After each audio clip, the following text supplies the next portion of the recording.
La loi sur l'aide à mourir a été votée. Bon, évidemment, pour l'instant, vous savez bien qu'elle peut être retoquée, il y a plein de choses qui peuvent se passer parce que ça passe au Sénat, etc. Alors moi, je suis hyper partagée et pourtant, ça fait des années que je dis qu'il faut que cette loi soit mise en place, que les gens aient le droit de partir dignement quand ils sont atteints d'une maladie comme par exemple la maladie de Charcot. C'est une maladie extrêmement... Enfin, franchement, je la souhaiterais même pas à mon pire ennemi.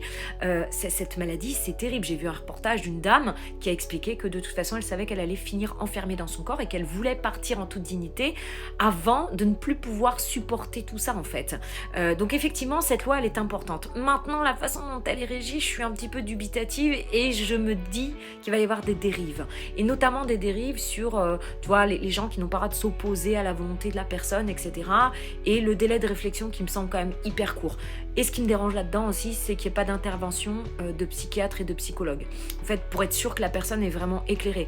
Alors, la clause qui dit évidemment qu'il faut être atteint d'une maladie incurable, reconnue comme incurable, c'est très bien, c'est important. Parce que je veux dire, tu peux pas faire appel à l'aide à mourir, par exemple, si tu es malheureusement juste déprimé, tu vis des moments de ta vie difficiles. Évidemment, il ne faut pas que ce soit la porte ouverte à tout. Mais j'ai peur quand même que dans la façon dont est faite cette loi, j'ai peur qu'il y ait des dérives et que ça parte en cacahuète le truc. Complètement.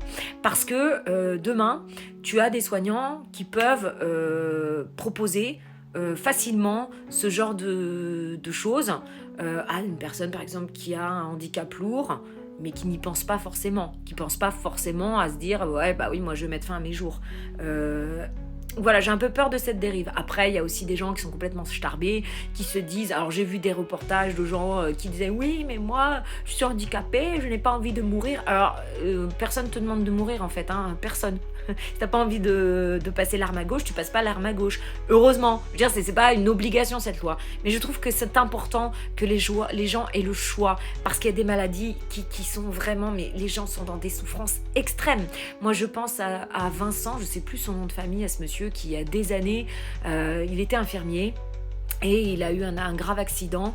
Et ses putains de parents se sont opposés des années et des années et des années à ce que son fils que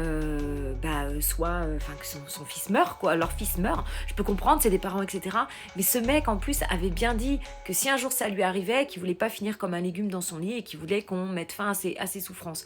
Et il est resté alité pendant plus de 10 ans. Sa femme s'est battue pour qu'il puisse partir dignement. Et les parents se sont acharnés. Je me dis que s'il y avait eu cette loi, au moins ce gars, pour qui il n'y avait aucun espoir, aurait pu partir dans des conditions beaucoup plus saines, en fait. Mais bref, il y aura toujours de toute façon des détracteurs de tout ça. Moi personnellement je suis pour, mais je reste quand même très dubitative sur la façon dont est régie cette loi.